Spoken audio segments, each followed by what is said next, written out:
First of all, I think I'm talking for Pejman and myself. We are very, very delighted and super happy to be here today and to share maybe our experience in terms of the science as well as our clinical experience with you. So first a big thank you to Dennis who made this happen today. I had a few talks in my life so far, but most definitely not in front of a swimming pool. So this is first time, and if I would have known this, I would be in shorts, that's for sure. Kasia, can I have the clicker? Kasia, can I have the clicker? Okay.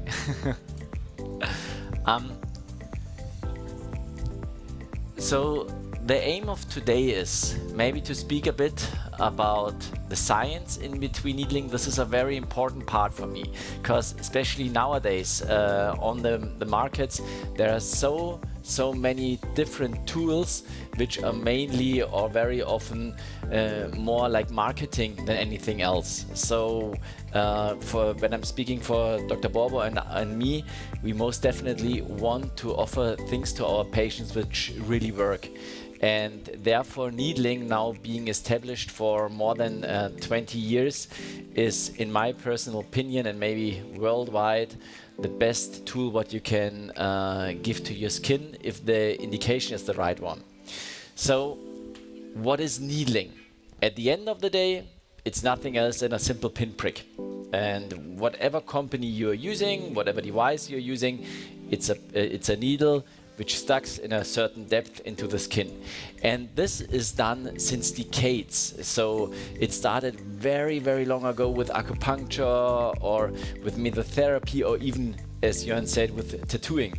So this has all one thing in common: one needle penetrates through the skin. The first time that people thought about using a needle in order to prove skin condition was in the 60s. That was a couple, they were called Cameron. They came from Canada and they did subcision of a scar. So they hooked up the skin and they could have seen that the skin condition improved. Needling, as we are talking about, doesn't matter if we are using a device or a roller, happened around 20 years ago. And that was the time when the industry started to think about treating skin in general. Us as plastic surgeons, when we are targeting wrinkles, we have Botox, we have hyaluronic acid, we can tighten the skin if we operate. However, nothing of these options are changing the skin condition. So the patient might look very stiff or might look very tight, but the skin is aging and aging and aging. And therefore, in the 60s, 70s and 80s, the industry was very, very focused on laser. And so as you see here, that was in 1957, the first big laser trial worldwide, where people thought about, okay, maybe this is the box of Pandora and this is what will bring us the best for skin for the future. However, the past have shown us that laser can bring us quite big problems. So in the beginning, it was the CO2 laser, so ablative lasers, which remove the surface of the epidermis, and by that they tighten the skin. However, these ablative procedures have the one thing in common. They have the risk of injuring the skin, the risk of hyperpigmentation, the risk of thinner skin, as well as the potential risk of scarring. So that's why the industry within the last couple of years, or maybe one decade, changed. They moved from ablative lasers to non-ablative lasers, like IPL, for example. Positive about these things, you hardly have any risk. Negative, you often do not get the result you try to achieve. And it's quite funny. If you have a look what the laser industry in the moment is focusing most about, is it what? It's a Fraxel laser. And the Fraxel laser is quite similar than needling. So you leave parts of the epidermis intact and the laser is nevertheless destroying parts in between. So you want to reduce the risk of problems by that. For me, and maybe for the entire world, the big pioneer of needling is and will always be Dr. Des Fernandez. I had the chance to meet him in South Africa when I used to be a young doctor, and he was the first person who introduced me to needling.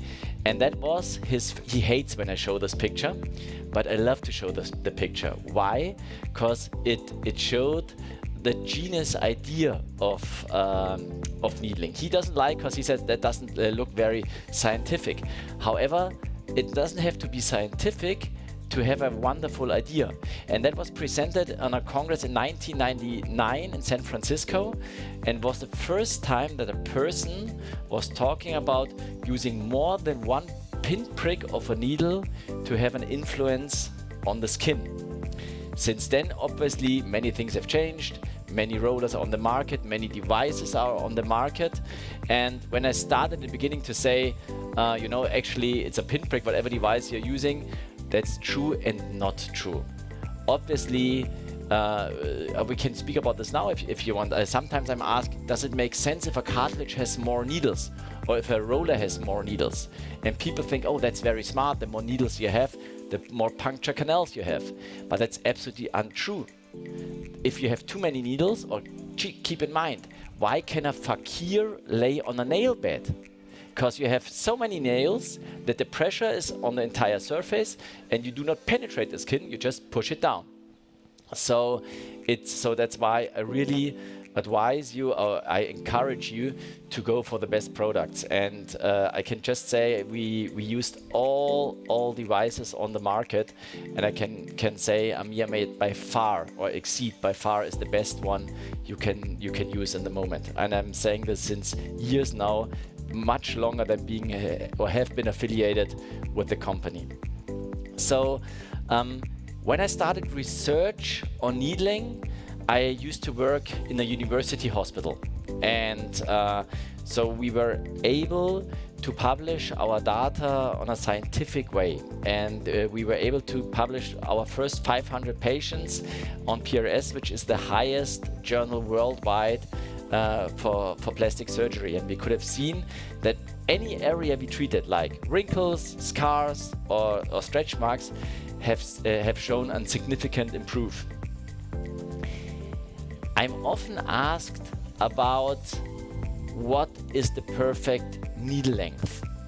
And if you would have asked me maybe 10 years ago, I would have said the longer the better. Yes or no? Please allow me to explain you why I'm not talking about needling in general, why I'm talking about cosmetic needling, medical needling, and surgical needling. And as you see here on the slide, cosmetic needling means that the needle is so short, we are talking to a length of 0.1 millimeter, that you are just penetrating the horny layer of the epidermis. So you're not creating bleeding. So that device by itself does not bring any result. It's one thing, it's a wonderful penetration enhancement. So the products you apply afterwards on go much higher into the skin. However, the needling by itself will not bring us any result. Medical needling, here we are talking about, we are penetrating through the basal membrane and we are catching small blood vessels. And these small blood vessels lead to a small bleeding. And by then, you have the wound healing cascade. And this is where you achieve regeneration in vivo just by the device. The longer the needles go, up to 3 millimeter, or they exceed up to 2 or 2.5 millimeters, whatever, is for treating scars or the body. If the skin is so thick that you want to go as deep as possible.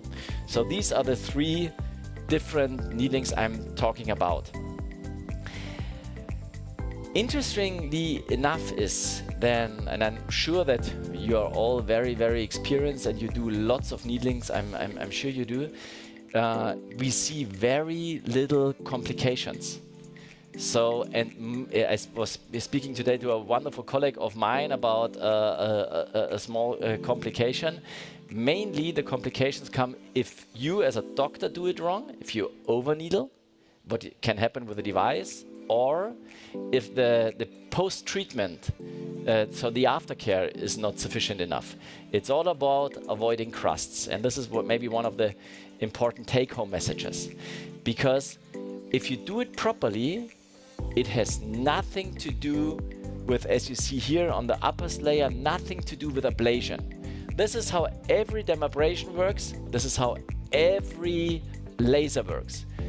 You make a hole in the skin, you create a wound, and the wound healing comes from the bottom. This is how needling works. I go to the other side. The needle is stuck into the skin.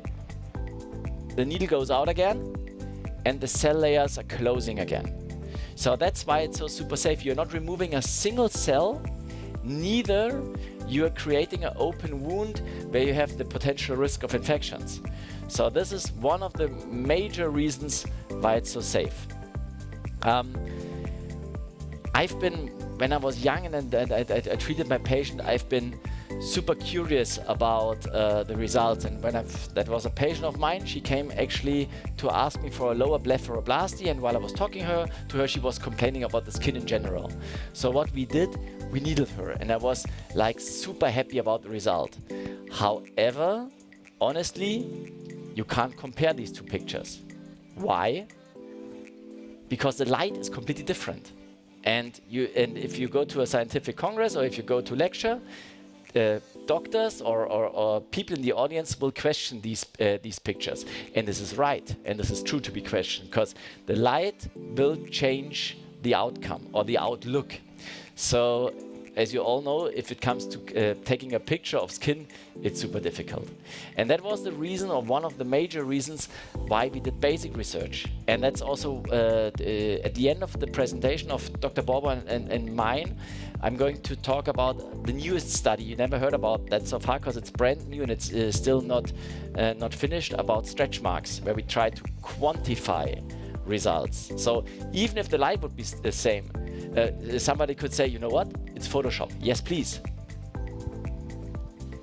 You were talking about the depth of needles, but a less asked question is the density of needling.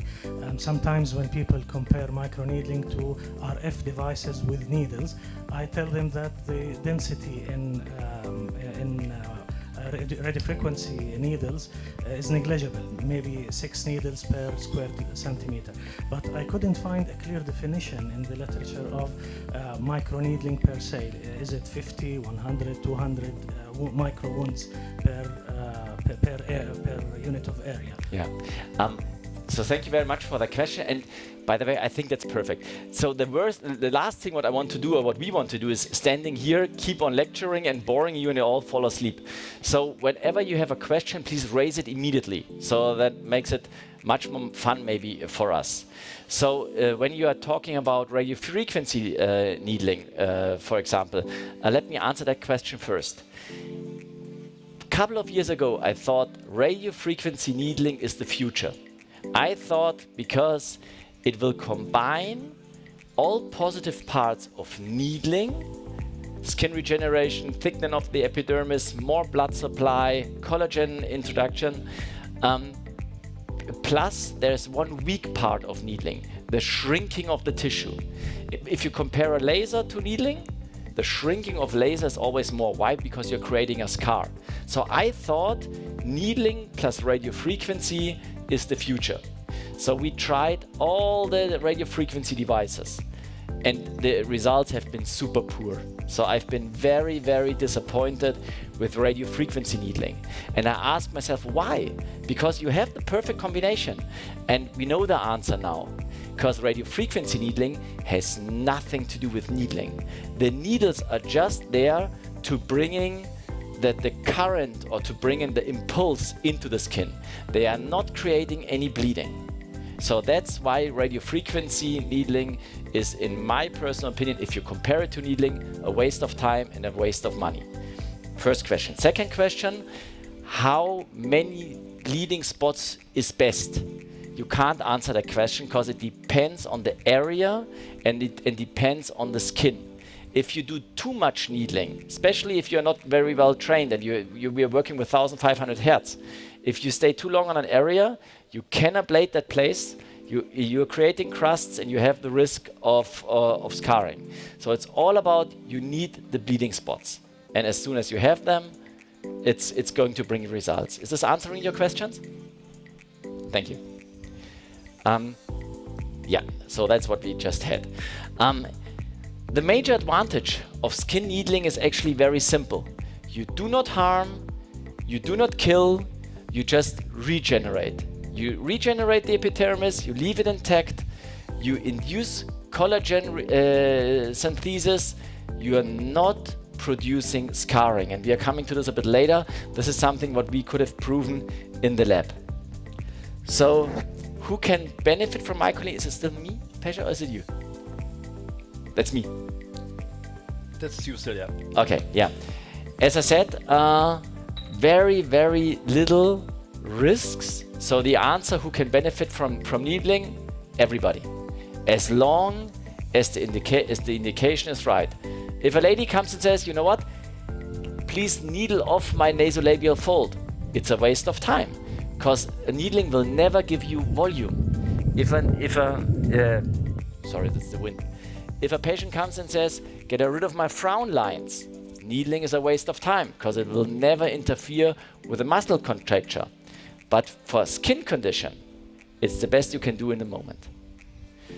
So why did I choose to work with a Exceed device?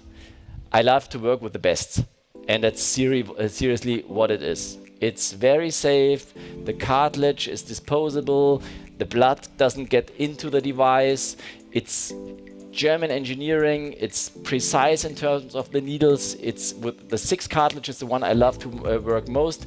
It's enough needles to create bleeding, it's too little needles to push just down.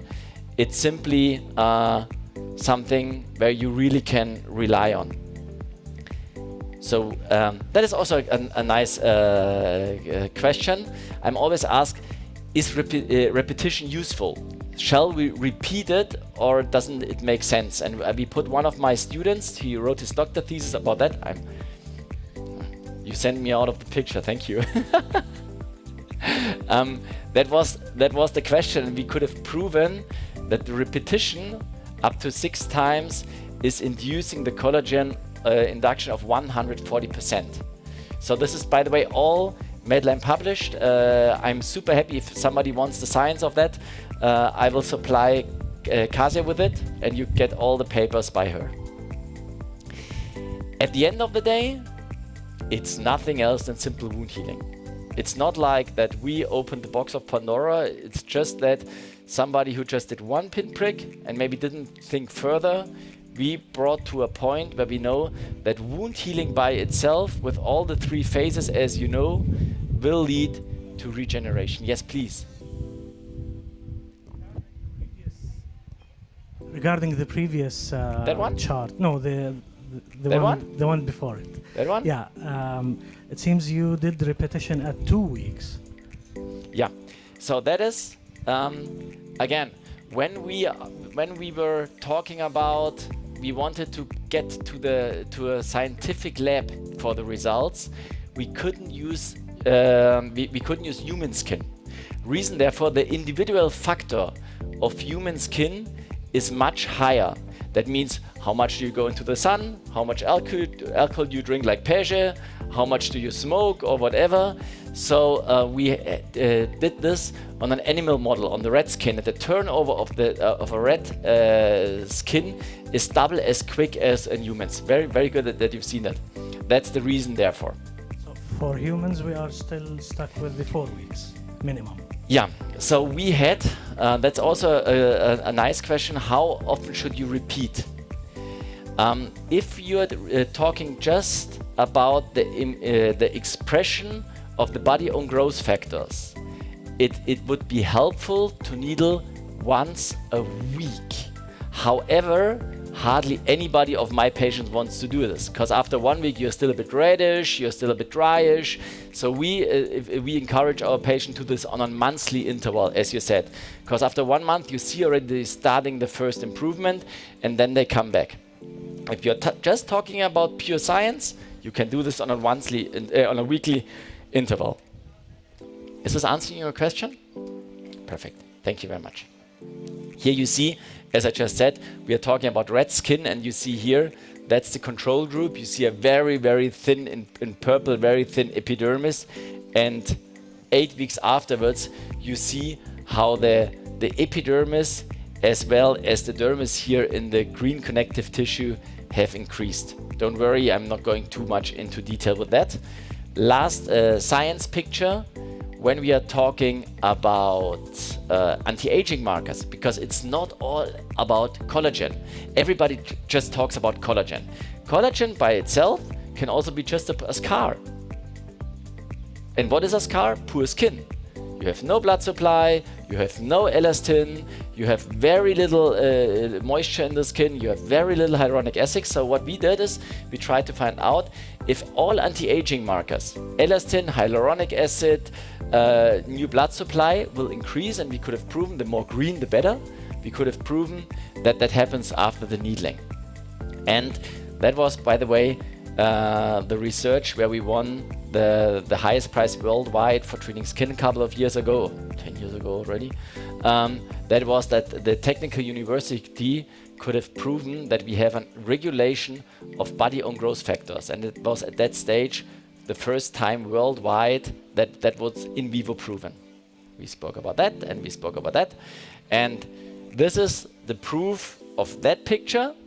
This was taken as a biopsy of the skin that was taken directly after the needling, and you see in purple the epidermis remains intact, and you just have these very, very small puncture canals, and 24 hours afterwards it's all gone. There is no damage of the skin at all. In summary, the epidermis remains intact. We won the Best of Europe prize with that, and now I'm coming to indications.